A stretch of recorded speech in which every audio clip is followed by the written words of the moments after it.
Welcome back, gang, for the first time and hopefully many more to come. Don't forget to subscribe to the YouTube channel and click on the notifications right here, this little bell, so you can get those emails every time we go live. Peace. ThaBoxingvoice.com, join with head of Boxing Voice. Boxing.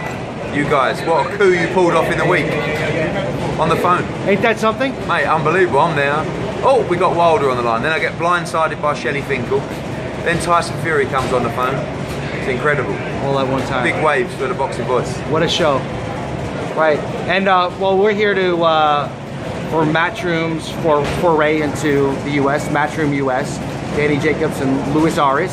And we're going to cover that. We're going to talk to all the fighters later. And we're going to be at the fight on Saturday. Good, man. Well, we do want to circle back to the conversation that we had this week. Interesting to say the least. Got to speak to Deontay. Got to speak to Shelley Finkel, his management, the person that you most likely would negotiate, one of the parties that you would negotiate. You weren't quite sure who to negotiate with. Yeah. Right. So just as a follow-up, let the fans know. And again, negotiations, you don't want to make necessarily everything public, but perhaps you can let the fans know when the initial talks will take place. I mean, again, that's why I phoned in. Because all I could hear was Deontay saying, "You guys are running from the fight." Well, I was like, well, hold on a minute, how long has this been happening for? You know, we haven't even talked about the fight. We haven't received an offer. We haven't talked about terms. So really, the first thing to do is to talk about terms. Find out if you're real. Find out if you really want the fight, or find out if you want to use Anthony Joshua's name as publicity, or if you want to price yourself out of the fight, or if you actually do want the fight. And that's what we plan to do this week. This is the biggest fight in world boxing, unquestionably. So it's not something that's just negotiated over Twitter and he takes that bit. So on Thursday we'll sit down with Al Heyman and Shelley Finkel and we'll have the first conversation about Wilder against Joshua. The first of many conversations. And you know, I don't know whether this fight happens next or in the summer or in the fall.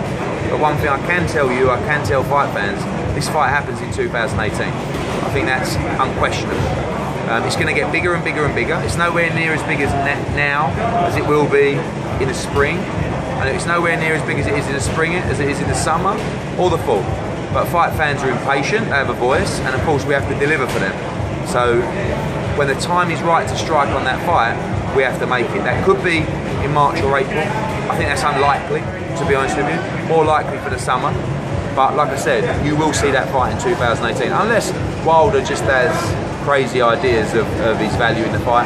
And we're not looking to be disrespectful. You know, it's not as if we're going to come in and say, oh, it's 90-10 and you know, you sell 5,000 tickets in the Barclays. He's a world champion, he's an excellent fighter, so we have to give him the credit. But we also have to understand the size globally of Anthony Joshua and also the money that he's making at the moment.